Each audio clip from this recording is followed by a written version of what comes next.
कृष्णाय वासुदेवाय देवकी नंदनाय च नंदगोपकुमाराय गोविंदाय नमो नमः।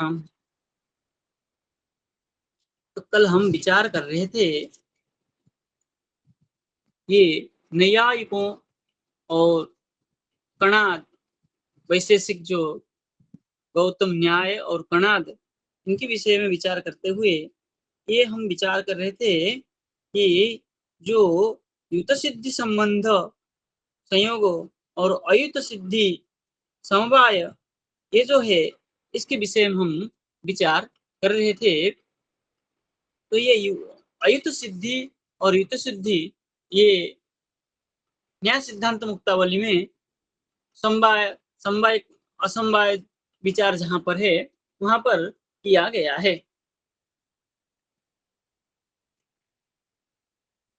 तो समवाय कारण और असमवाय कारण जो होता है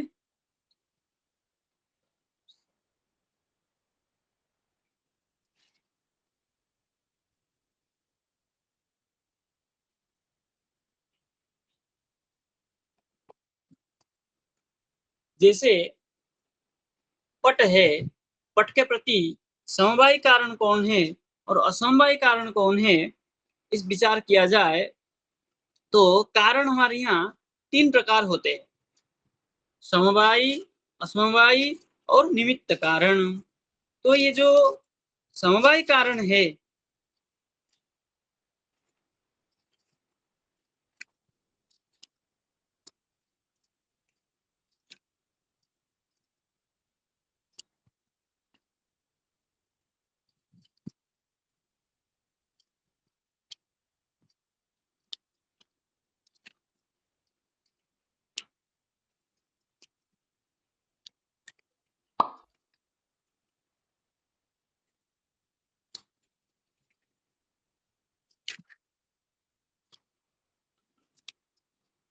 यह समवेतम कार्यम उत्पद्यते तत्समवाय कारणम। जैसे पट के प्रति तंतु है, देखिए पट का स्वगत भेद है तंतु, तंतु से ही पट बनता है, फिर भी हम तंतु को पहन करके लज्जा निवारण नहीं कर सकते। तो पट के प्रति तंतु जो होता है वो समवाय कारण है और असमवाय कारण जो होता है वो कार्य कार्येण कार्येण कारणेन वा सह एकस्मिन् अर्थे समवेतं सत् यत् कारणं तत् असमवाय कारणम। जैसे तंतु संयोग, तंतु का जो संयोग है वो तंतु तंतु आपस में जो ऐसे जुड़ता है उसको असमवाय कारण करते हैं। तंतु का संयोग असमवाय कारण है, तंतु समवाय कारण है, तंतु का संयोग जो है वो असमवाय कारण है। तंतु तंतु रूपम पट रूपस्य, जैसे तंतु के रूप पट के रूप के प्रति भी असमवाय कारण है। और निमित्त कारण जो है, जो तंती है और जो क्या है, जो बनाने वाला मशीन है, जो क्या है तूरी, व्योम, तूरी मतलब जो इधर उधर होता है, धागा जिसमें रख के इधर उधर करते हैं, ये सब क्या है निमित्त कारण है, उसके निमित्त लेकर के ही कार्य की जाती है। तो ये समवायी असमवायी कारण से ही क्या होता है, ये अयुत सिद्धि की प्रक्रिया चलती है। ये लंबा प्रक्रिया है, उसमें हम नहीं जाएंगे क्योंकि टीका में भी बहुत कुछ हमारे यहाँ आचार्य लिखते हैं। तब कह रहे हैं अथ अन्यतरापेक्षा एव अयम अभ्युपगम स्यात् अयुत सिद्धस्य कार्यस्य कारणेन संबंध समवाय। तो बोले अयुत सिद्ध का जो है कार्यस्य कारणेन संबंध समवाय, कार्य का जो कारण के साथ संबंध है उसको समवाय संबंध कहते हैं। तो कार्य क्या है यहाँ पर, जैसे घट लीजिए, घट जो है घट कार्य है, कारण क्या है मृत्तिका। तो कार्य जो घट है, कारण जो मृत्तिका है, उसका जो संबंध है उसको समवाय संबंध कहते हैं। बोले एवं अपि, अयुत सिद्धि में एवं अपि इस प्रकार प्राक सिद्धस्य लब्धात्मकस्य, प्राक सिद्ध जो आत्मा है पहले से सिद्ध है, प्राक सिद्धस्य लब्ध प्राप्त आत्मकस्य, पहले से जो सिद्ध है आत्मा है उसका कार्यस्य कारणेन संबंध नोपपद्यते, जो पहले से विद्यमान है उसके साथ में कार्य कारण संबंध नहीं बन सकता है। देखिए कार्य कारण संबंध कहाँ बनता है, जो जिसका जिसके द्वारा जिसका उत्पन्न हो उसको कार्य कारण कहते हैं। क्या कहते हैं, घट कार्य है, कारण है मृत्तिका, तो घट के प्रति कारण हुआ मृत्तिका। ऐसे ही आत्मा के प्रति कोई कारण हो सकता है क्या, नहीं हो सकता है, इसलिए उनमें उपपत्ति नहीं हो सकती है, इसलिए नोपपद्यते द्वया द्वयायत्वात् संबंधस्य, ये जो दोनों का आयत है आश्रय है उसमें कोई संबंध होता ही नहीं है।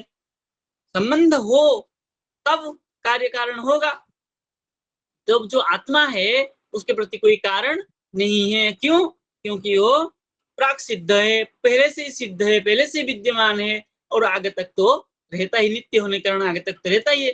तो पहले से सिद्ध होने से कारण उसके प्रति कोई कारण नहीं बनता है। इसलिए सिद्धम भूत्वा संबद्धेत तो इति चेत, यदि कोई पहले से ही सिद्ध वस्तु हो उसके प्रति कोई कारण नहीं बन सकता है। इसलिए आप जो कह रहे हैं अयुत सिद्ध आत्मा होती है, तो आत्मा अयुत सिद्ध नहीं हो पाती है। इति चेत प्राक कारण संबंधात कार्यस्य सिद्धौ अभ्युपगम्य मान, क्या कह रहे हैं, कारण संबंधात, कारण की संबंध से कार्यस्य सिद्धौ, कारण की संबंध से, जैसे मृत्तिका के संबंध से घट कार्य की सिद्धि होती है, ऐसे ही आत्मा जो कार्य है उसके प्रति कोई कारण की सिद्धि नहीं होती है। इसलिए कह रहे हैं प्राक प्राक कारण संबंधात, पूर्व से कारण के संबंध होने से कार्य से सिद्धो, कार्य की सिद्धि में जो ज्ञान होता है, अयुत सिद्ध अभावात, अयुत सिद्धि की अभाव होता है। अयुत सिद्धि कब होता है, जहाँ कार्य कारण विद्यमान है वहां अयुत सिद्धि होती है, तो यहाँ कार्य कारण है ही नहीं, इसलिए अयुत सिद्ध हो ही नहीं सकता है।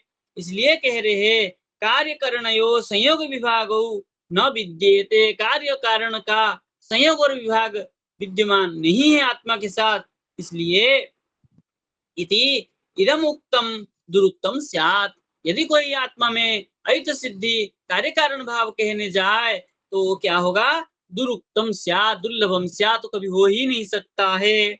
यथा च उत्पन्न मात्रस्य उक्तिकस्य क्या है, उत्पन्न मात्रस्य अक्रियस्य कार्य द्रव्यस्य विभुः विभुभिः आकाशादि भी द्रव्यांतरै संबंध संयोग एव अभ्युपगम्यते। क्या कह रहे हैं, बोले उत्पन्न मात्रस्य अक्रियस्य, जो उत्पन्न हुआ है उसी व्यक्ति का, उसी द्रव्य का, उसी कार्य द्रव्य का, जैसे घटादि कार्य द्रव्य है उस द्रव्य का ही विभु भी, विभु मतलब व्याप्त, जो व्याप्त होने के कारण, विभु व्याप्त हो द्वारा क्या होगा, बोले आकाशादि भी द्रव्यांतरी, आकाशादि जो विभु पदार्थ है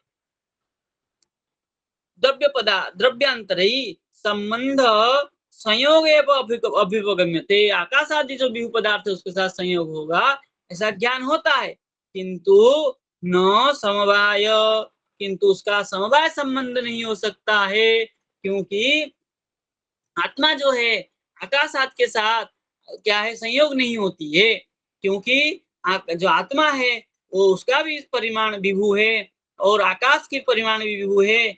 जो विभू मतलब व्याप्त है, तो व्याप्त वस्तु में व्याप्त वस्तु का संबंध नहीं हो सकता है।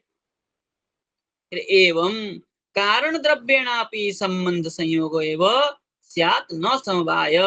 इसलिए कारण द्रव्य जो है क्या है, उसका घट के प्रति जो कारण द्रव्य मृत्तिका आदि उसका तो समवाय संबंध हो सकता है, किंतु आत्मा का कोई कारण पदार्थ ही नहीं है, इसलिए कारण द्रव्य के साथ भी संयोग संबंध एवं स्यात् न समवाय। संयोग संबंध हो सकता है लेकिन समवाय संबंध नहीं हो सकता है, क्योंकि समवाय संबंध कहाँ होता है, समवाय संबंध तो जिससे जिसका उत्पन्न है कारण द्रव्य है उसके साथ समवाय संबंध होता है।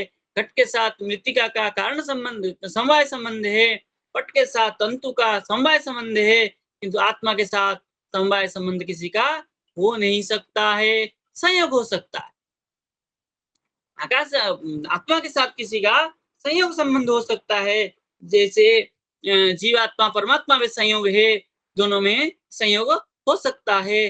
परमात्मा किसी स्थान में विद्यमान है तो वहां उसके उनके साथ संयोग संबंध हो सकता है, किंतु समवाय संबंध नहीं हो पाएगा, क्योंकि समवाय संबंध होने के लिए कारण गुण होना चाहिए और आत्मा के कोई कारण गुण है ही नहीं है, इसलिए न समवाय, समवाय संबंध आत्मा के साथ नहीं हो सकता है।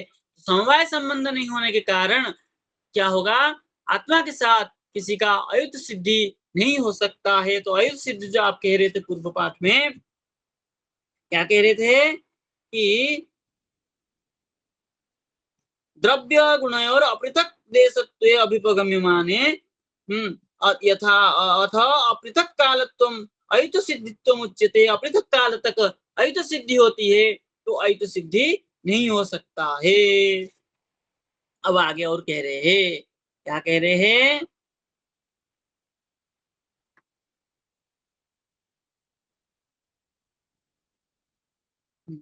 नापि संयोगस्य समवायस्य वा संबंधस्य संबंधि व्यतिरेकेण अस्तित्वे किंचित प्रमाणम अस्ति। कह रहे संयोग संयोगस्य और समवायस्य, संयोग संबंध का और समवाय संबंध का जो संबंध है वो संबंधी व्यतिरेक संबंध तो मान लिया, संयोग संबंध मान लिया, फिर भी कह रहे संयोग संबंध का और समवाय संबंध का जो बताया, संयोग संयोग हो अथवा समवाय हो, कोई अगर कहे कि संयोग संबंध तो मान ही रहे हो तो संयोग संबंध होने से समवाय संबंध हम ले लेंगे, भाई जिसके साथ जिसका संयोग हुआ वहां इसका संयोग संबंध मान लें। बोले ना पी, ये भी नहीं मान सकते हैं, क्योंकि संबंधी व्यतिरेकेण अस्तित्व संबंध का व्यतिरेक होने के कारण किंचित प्रमाणम अस्तिति न, कोई प्रमाण ऐसा नहीं है जो संबंधी किसके साथ संबंध हो जाए तो उसका समवाय हो जाए, ऐसा कहीं प्रमाण नहीं है। फिर कैसे, संबंधी शब्द प्रत्यय व्यतिरेकेण, संबंधी शब्द का जो प्रत्यय ज्ञान है उसके व्यतिरेक से भिन्न, उसके जो भिन्न पदार्थ है उससे संयोग समवाय शब्द प्रत्यय दर्शनात्, संयोग और समवाय जो संबंध है उसके शब्द जो है तो उसके ज्ञान से तयो संयोग समवायो हो अस्तित्व इति चेत न एकत्वे, उसका जो संबंध है उसका एक हो जाए ऐसा, इति चेत न, ऐसा कहो तो नहीं कह सकते हो। बोले क्यों, बोले स्वरूप बाह्य रूपापेक्षया अनेक शब्द प्रत्यय दर्शनात्। बोले स्वरूप संयोग संबंध का और समवाय संबंध का जो स्वरूप है उस स्वरूप से बाह्य अपेक्षया अनेक शब्द प्रत्यय दर्शनात्, बाह्य की अपेक्षा उनमें शब्द का जो ज्ञान है है उसमें भी क्या है, भिन्न देखा जाता है। इसलिए उन दोनों में भी एक नहीं हो सकता है। जब वो समवाय संयोग भिन्न संबंध है, तो संयोग संबंध होने से समवाय हो जाए, समवाय होने से आपका अयुत सिद्धि हो जाए, ऐसा नहीं हो सकता है। यथा एकोपि सन देवदत्त लोक स्वरूपम संबंधि रूपम च अपेक्षानेक शब्द प्रत्यय भाग भवति। मनुष्य ब्राह्मण श्रोत्रिय पद अन्य बाल युवा स्थविर पिता पुत्र पौत्र भ्राता जामाता इति केरे यथा एक देवदत्त लोक स्वरूपम संबंधि रूपम, व्यक्ति एक है लेकिन प्रत्येक लोक के साथ संबंध उसका भिन्न भिन्न है। जैसे यदि एक मनुष्य ब्राह्मण है, ब्राह्मण धर्म में उसी में विद्यमान है, श्रोत्रिय ब्रह्मनिष्ठ है, वैदिक है, और किसी बालक, कोई किसी के दृष्टि से वो बालक है, उसके पिता की दृष्टि से, और युवक है, किसी की दृष्टि से वो युवक है, और किसी की दृष्टि से वो स्थविर है, और उसके पुत्र की दृष्टि से वो पिता है, और पिता माता की दृष्टि से वो पुत्र है, और उसके पोता की क्या है, दादा की दृष्टि से वो पौत्र है, किसी के वो भ्राता है, किसी को वो जामाता है। तो प्रत्येक व्यक्ति के प्रति एक व्यक्ति जो देवदत्त है, सबके साथ संबंध क्या है, भिन्न भिन्न है। तो क्या उसके प्रति वो जो देवदत्त है, उसके प्रति जो उसके कारण है पिता, वो उसके प्रति तो संबंध हुआ, और उसके प्रति आप समवाय संबंध कह भी सकते हैं। किंतु और जो भ्राता जामाता आदि जो बांधव है उसके, क्या उसके साथ उनका समवाय संबंध कह सकते हो? तो नहीं कह सकते हो। तो क्या संबंध है? तो संयोग संबंध है, बांधवत्व संयोग आदि संबंध है, स्वजन संबंध है। तो संबंध सबके भिन्न भिन्न होने के कारण वो उसके प्रति वो उसका व्यवहार भी भिन्न हो जाता है। ऐसे ही आत्मा के प्रति सबका संबंध भिन्न भिन्न होने के कारण संयोग संबंध तो हो सकता है, समवाय संबंध कदापि नहीं भवति, कभी भी नहीं हो सकता है। यथा च एकापि सती रेखा स्थानानि स्थान अन्यत्वेन निवेश्यमानै एकादश शत सहस्रादि शब्द प्रत्यय भेदम अनुभवति। बोलिए, एकापि सती रेखा, रेखा एक है, क्या होगा, स्थान अन्यत्वेन, अन्य अन्य स्थान में एक रेखा को हम खींचते जाएंगे एक एक करके, ऐसे ऐसे करके, तो उसको क्या होगा, अनेक रेखा होने से एक रेखा से एक हुआ, दो रेखा जब खींच दिए 11 हो गया, 3 रेखा खींचिए तो 111, 4 रेखा जब खींचे तो 1111। तो ऐसे जितना भी हम रेखा खींचते जाएंगे उसमें क्या हो जाएगा, 10 शत सहस्र आदि ज्ञान उसमें होता जाएगा। जब ऐसे होगा तब क्या होगा, उसमें जो उसका भेद अनुभव होगा कि नहीं होगा? बोले ऐसा भेद अनुभव होने से तथा संबंधिनोरेव संबंधी, बोले संबंधी का जो संबंधी है, शब्द प्रत्यय व्यतिरेकेण, संबंधी का जो संबंधी होगा शब्द ज्ञान से, शब्द ज्ञान से भिन्न रूप से संयोग समवाय शब्द प्रत्यारत्व न, संयोग और समवाय संबंध का जो ज्ञान है, उस ज्ञान में जो योग्यता है, उस ज्ञान में जो क्या है, उसमें जो संबंध का शक्ति है, बोले व्यतिरेक वस्तु अस्तित्व न, उसमें व्यतिरेक भिन्न भिन्न वस्तु होने के कारण, बोले इति उपलब्धि लक्षण, इसलिए वो जो आत्मा के स्वरूप के क्या है, उपलब्धि के लक्षण जो है, प्राप्तस्य अनुपलब्धेर अभाव वस्तुंतरस्यापि, प्राप्त का अनुपलब्धि, जो चीज प्राप्त हुआ, जिसके उपलब्धि लक्षण, जिस वस्तु के उपलब्धि के लक्षण प्राप्ति से उसका जो क्या है, अनुलब्ध का अभाव, किसी को हमने क्या किया, अनुभव किया, प्राप्त किया, किंतु उसको हम नहीं उपलब्धि नहीं कर पा रहे। जैसे ईश्वर को कोई भगवत प्राप्त हुआ, भजन भक्ति किया, तो क्या उसको वो उपलब्धि कर सकता है, उनको पा सकता है? बोले ऐसा कोई जरूरी नहीं है। बोले इसलिए वस्तु अंतरस्य नापि संबंधी विषय, वस्तुअंतर का संबंध विषय में नहीं हो सकता है। बोले शब्द संबंध, शब्द प्रत्ययो हो, संबंध का जो शब्द है उसके जो ज्ञान है, संबंध शब्द और जो प्रत्यय मतलब ज्ञान, ये दोनों का संतत भाव प्रसंग, बोले इसमें क्या है, संतति के भाव के प्रसंग होता है। जैसे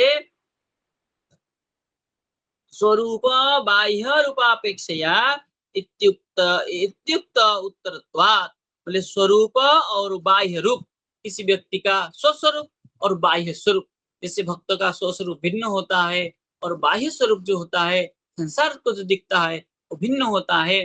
तो इस प्रकार के जो दो बातें हैं, क्या उन बातों में एकत्व हो सकता है? बोले नहीं हो सकता है। ऐसे ही ईश्वर का स्वस्वरूप और ईश्वर में ईश्वर के जो क्या है बाह्य स्वरूप, जो संसार के व्यक्ति, जो भक्त लोग अपने भाव से देखते हैं, कोई कोई राम रूप में, कोई कृष्ण रूप में, कोई नारायण रूप में, कोई गोविंद रूप में, कोई बाल कृष्ण रूप में, कोई किशोर अवस्था में, कोई किसी अवस्था में देख कृष्ण को जो देखते हैं, तो बाह्य स्वरूप है ये। कृष्ण का स्वस्वरूप जो है, भिन्न स्वरूप है, वो जो कि वो अनन्य भक्तों को जो नित्य धाम में विराजमान रहते हैं उनको वो प्राप्त है।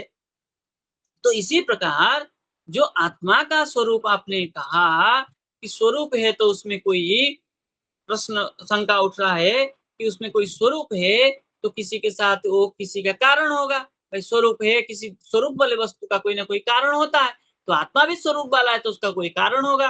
बोले ऐसी बात नहीं है। क्यों? क्योंकि वो उसके प्रति कोई कारण होता ही नहीं है। इसलिए कह रहे हैं तथा एव आत्मा मनस साम्य साम प्रदेशत्वात्, आत्मा और मन के जो रहने की स्थान है समान है होने के कारण, बोले त्वात् न संयोग संभवती, बोले दोनों एक साथ में भले रहते हैं एक स्थान में, लेकिन उन दोनों में संयोग संबंध नहीं होता है। तब क्या होता है? बोले प्रदेशवतो द्रव्यस्य प्रदेशवता द्रव्यंतरेण संयोग दर्शनात्, बोले जो नियम है एक प्रदेश में यदि दो व्यक्ति रहते हैं उन दोनों का संयोग होता है। बोले क्यों, कैसे? बोले आधार संयोग, जैसे जिस स्थान पर जिस देश में मन बैठा हुआ है उसी स्थान पर उस देश पे आत्मा बैठी हुई है, तो इन दोनों का संयोग संबंध देखा जाना चाहिए। बोले फिर भी ये कैसा है? बोले कल्पिता प्रदेशा अण्वात्मा मनसाम भविष्यन्ति इति चेत, बोले ये जो कल्पिता प्रदेश है अंगुष्ठ मात्र मलम, अंगुष्ठ मात्र जो स्थान है उसी स्थान पर आत्मा भी विराजमान है और मन भी वहीं विराजमान रहता है। तो बोले अणु आत्मा मनसाम, ये कैसा स्वरूप है दोनों का? आत्मा मनस स्वरूप जो है अणु स्वरूप है, मन की स्वरूप भी अणु है और यहाँ आत्मा भी स्वरूप जो है अणु स्वरूप में है। अणोरणीयान महतो महीयान, बोले अणु से भी अणु है, महान से भी महान है, तो अणु स्वरूप होने से ये अणु का अणु में संयोग संबंध नहीं होता है। इसलिए संभवती थी चेत न, ऐसा कोई कहे तो बोले ऐसा नहीं हो सकता है। बोले क्यों? बोले अविद्यमानार्थस्य कल्पनायाम सर्वार्थ सिद्ध प्रसंगात, कह रहे अविद्यमान अर्थस्य, जो विद्यमान ही नहीं होता है, जो कभी एक जगह स्थिर नहीं हो पाता है। आप कैसे कह सकते हैं मानो अंगुष्ठ मात्र स्थान है? यदि पैरों में चेंटी काटा तो क्या शरीर को ज्ञान नहीं होता है? मन तुरंत वहीं पहुंच जाती है। मन जब वहां तुरंत पहुंच जाता है तो क्या होगा? बोले मन तो आप कह रहे थे हृदय स्थान में विराजमान है और मन तो पैरों में पहुंच गया। क्या आपका मन का एक स्थान है बोले नहीं। और बोले इसलिए जो कल्पना कर रहे हैं आप, मन और आत्मा एक साथ में रहते हैं, उनके द्वारा हम कह रहे हैं ये जो आपका कल्पना कर रहे हैं आप कि आत्मा और मन का अंदर संयोग है, बोले ऐसा नहीं हो सकता है, क्योंकि ये मन जो है इधर उधर चला जाता है शरीर में।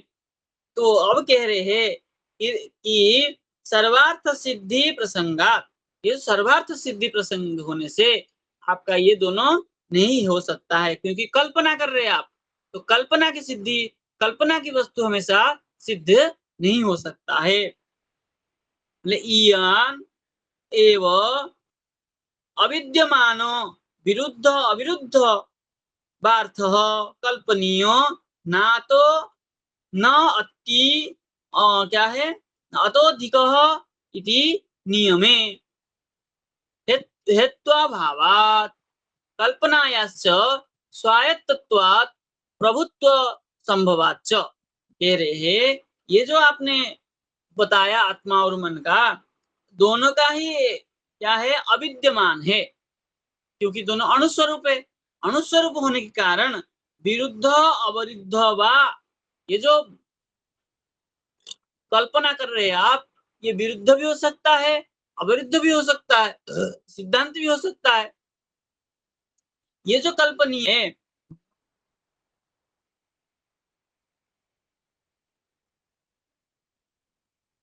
ये जो आपने बताया, ये दोनों बात की कभी भी निश्चय नहीं कर सकते हैं। तो विरुद्ध अविरुद्ध बात दोनों होने के कारण यहाँ पर एक नियम बता रहे हैं कि ना तो अधिक इति नियमे, बोले ना छोटा ना बड़ा, ना उसके स्थिरता ना अस्थिरता, तो विरुद्ध और अविरुद्ध, तो क्या हो गया, ये विकल्पात्मक ज्ञान है, जो कि विपर्यय ज्ञान है। तो विपर्यय ज्ञान की कभी भी निश्चयता नहीं होती है। इसी नियम से हेतु अभावात, इसके जो कोई कारण है, ऐसा कारण नहीं होने से कल्पना या स्व आयतत्वात्, ये जो कल्पना है अपने आयत्त में होता है। मन में जैसा भाव उठी ऐसे हमने कल्पना कर दिया। स्वायत्त होने के कारण प्रभुत्व प्रभुत्व संभवाच, और इसकी प्रभुत्व जो है, सिद्धता की जो है संभव, ऐसा नहीं दिखी जाती है। इसलिए न च विशेष विशेषक ही कल्पितेभ्य षड्भ्य, जो विशेषक होते हैं वैशेषिक कार गणाद, इसको कल्पित को षड्भ्य पदार्थभ्यो अन्य अधिका, 6 पदार्थ जो उन्होंने माना, द्रव्य गुण कर्म सामान्य विशेष और समवाय, इसमें जो छठवां पदार्थ है समवाय पदार्थ, इन समवाय पदार्थ से अन्य अधिक शतम सहस्त्रम वार्था न कल्पितव्या इति, बोले इससे भिन्न और कोई अयुत पदार्थ है, ऐसा वैशेषिक लोग स्वीकार नहीं करते हैं। इसलिए उसके हेतु अस्ति, बोले इति न न कल्पितव्य, जो कल्पित पदार्थ है, कल्पित पदार्थ कोई है, इस प्रकार वो स्वीकार नहीं करते हैं। 6 पदार्थों को ही यहाँ स्वीकार करते हैं। तो अयुत सिद्धि समवाय का है, तो समवाय को सिद्ध करते मानते हैं, लेकिन आपने जो कहा कल्पित पदार्थ है, ये कल्पित पदार्थ कोई होता नहीं है। जो आत्मा और मन का अपने समय संयोग संबंध करके कल्पना किए, ये कल्पना की वैशेषिक लोग नहीं मानते हैं। 6 ही पदार्थ है, कल्पना करके कोई पदार्थ है ही नहीं। इसलिए न कल्पितव्य निवारक हेतु अस्ति, जो क्या है कल्पना है, उसके निवारक के लिए कोई कारण नहीं है। तस्माद यस्मे यस्मे यद यद रोचते तत् तत् सिद्ध्येत, इसलिए जिसके मन में जिस प्रकार आपके अच्छा लगे ऐसे सिद्धि करे, किंतु कल्पना करके कोई पदार्थ है ऐसा जो वैशेषिक कणा है वो नहीं मानते हैं। बोले कश्चित कृपालु प्राणी नाम दुख बहुलः संसार एव माँ अभूत इति कल्पयेत। कह तयो निर्वारक स्यात्। यदि कोई कृपालु प्राणी, कोई दयालु प्राणी किसी के दुख बहुल संसार माभूत, इसका संसार में बहुत दुख मत हो, ना हो, ऐसा कोई कल्पना कर दे, तो क्या उसका जो दुख है उसका निवारक होगा? कभी नहीं हो सकता। ऐसा अगर होता तो किसी को दुख ही नहीं होता। किसी को दुख होता और कोई व्यक्ति कल्पना करता इसी को भगवान कभी दुख ना दें, तो उसके दुख मिट जाता। तो कल्पना करके कोई सब पदार्थ नहीं है। कल्पना तो एक भ्रम पदार्थ है।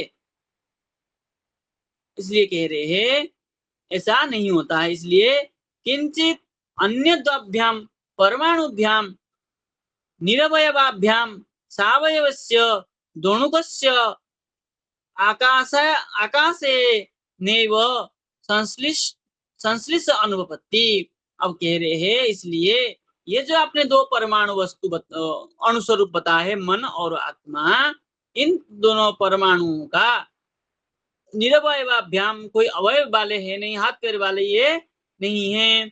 इसलिए सावयवस्य दोणुकस्य, जो अंगुष्ठ मात्र स्थान है कैसा है?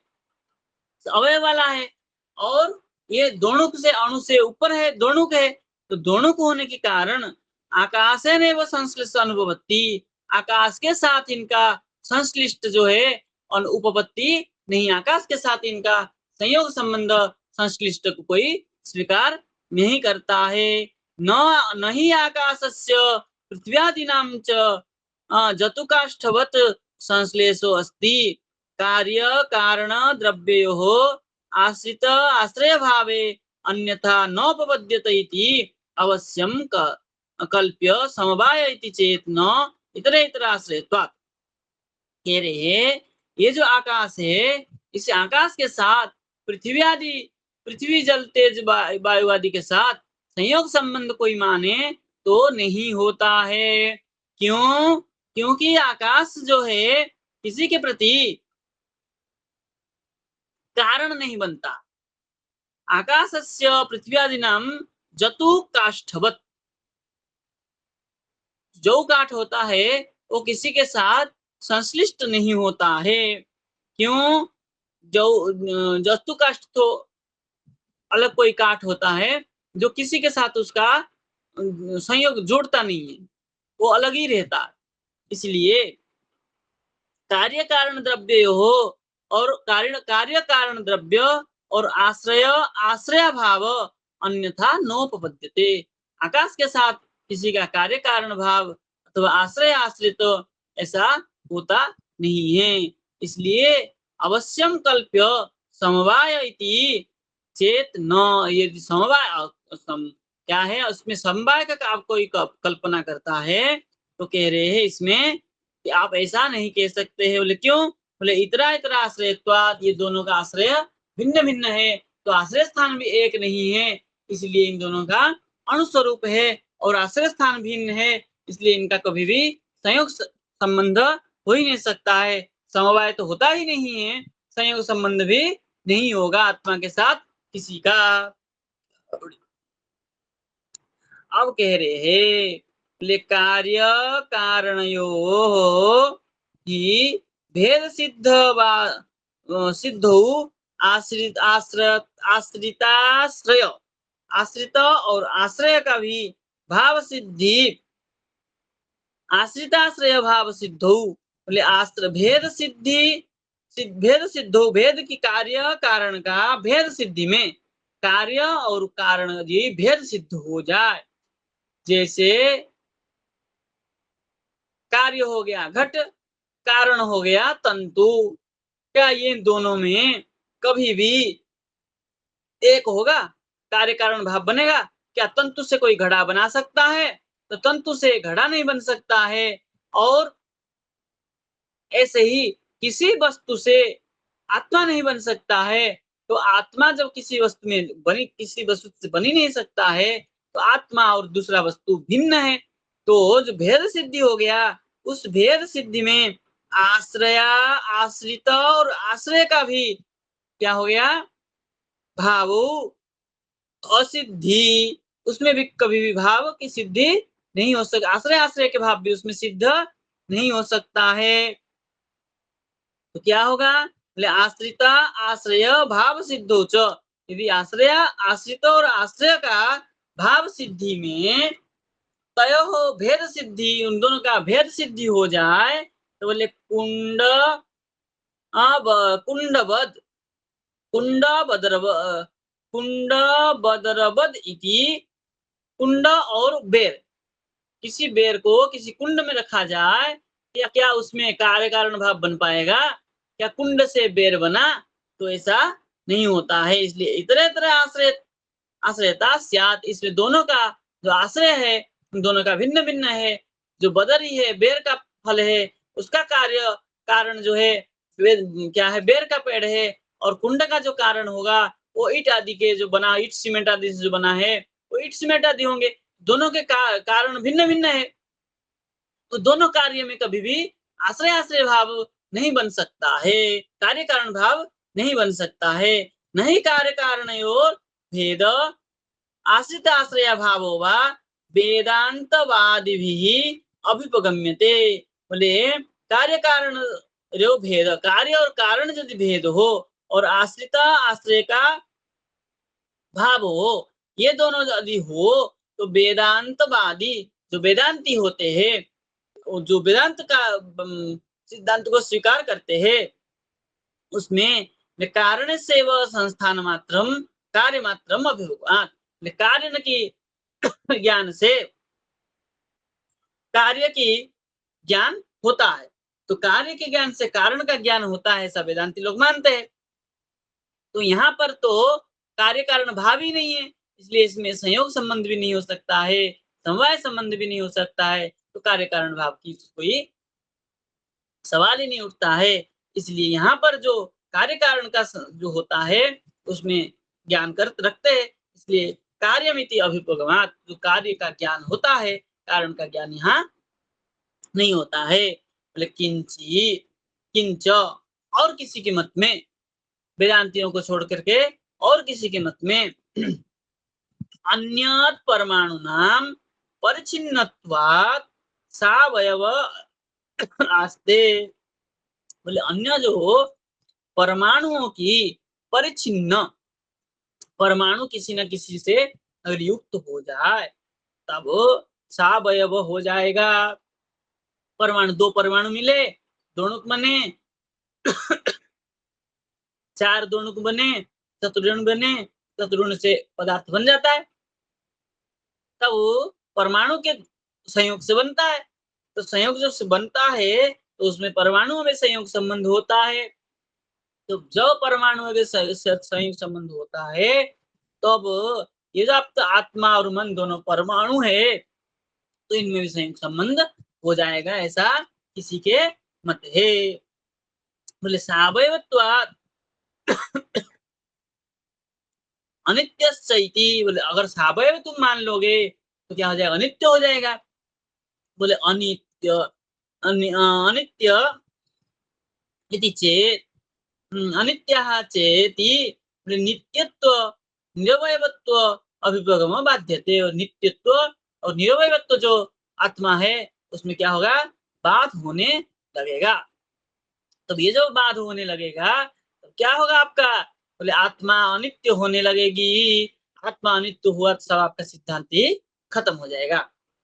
इसलिए दूसरे का मत है, ये कोई स्वीकार नहीं करता है। बोले याम तु, जो वस्तु दिग भेद भेदिनो अवयवान कल्पयसी, बोले जो दिग और दिग का भेद और भेदिनो, उसको जो भेद करने वाला है, और उसमें जो अवयव है उसको कल्पना करता है, इस विषय वस्तु की जो कल्पना करता है, तेव मम परमाणव, वही जो है मेरे परमाणु, ऐसा जो मानते हैं। बोले चेत नो, ऐसा कहो तो नहीं कह सकते हो।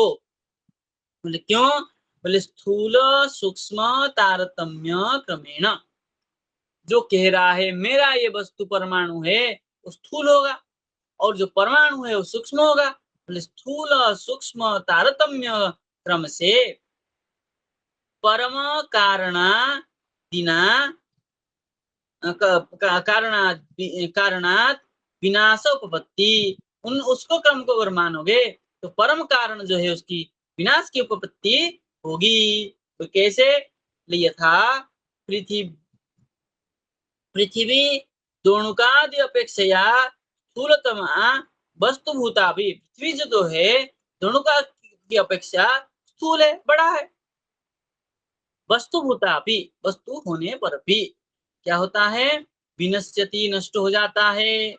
ततः सूक्ष्मम सूक्ष्मम तरश्च, जब प्रलयांतर में सूक्ष्म से सूक्ष्म रूप होकर के पृथ्वी एक जातीयकम विनश्यति, क्या हो जाता है? पृथ्वी एक जाति होकर के, पृथ्वीत्व जाति होकर के नष्ट हो जाता है। ततः दोणुकम तथा परमाणुवपि, तो उसके बाद में जो सृष्टि प्रक्रिया में आते हैं तब क्या हो जाता है? वो दोणुक में आता है। दोणुक में होकर के परमाणु होने पर भी पृथ्वी एक जातीय तो पृथ्वी एक परमाणु होने पर भी दोणुक हो जाता है। वो परमाणुओं से जुड़ करके दोणुक से चतुर्णु हो जाता है। चतुर्णु से पृथ्वी घटपट आदि मिट्टी बनता है। रजकण बन करके मिट्टी बन जाता है, मिट्टी से घड़ा बन जाता है। तो क्रम से उसकी चलता है और उसका सूक्ष्म स्थूल क्या है? प्रलयांतर में वो सूक्ष्म से सूक्ष्म भी हो जाता है। ऐसे ही तो क्या होता है? बनता है और विनष्ट होता है। जो जो विनाशशाली वस्तु होती है उसमें क्या होता है? एक जाति, पृथ्वीत्व जाति होती है।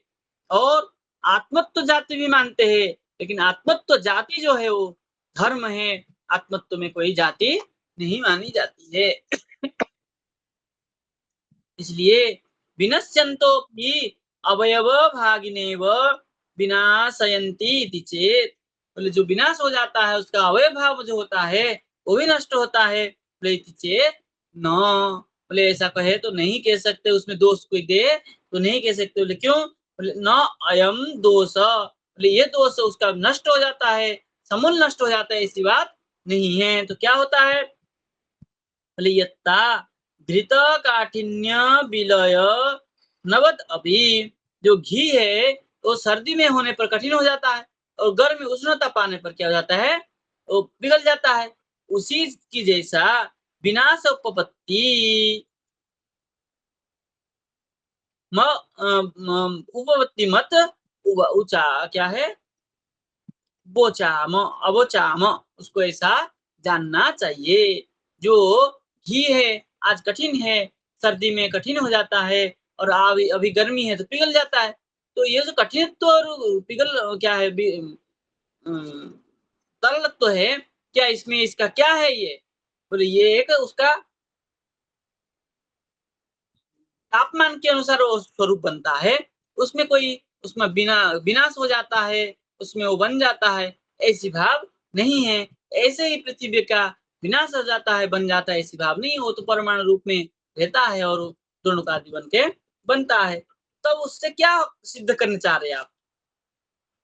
तो कह रहे हैं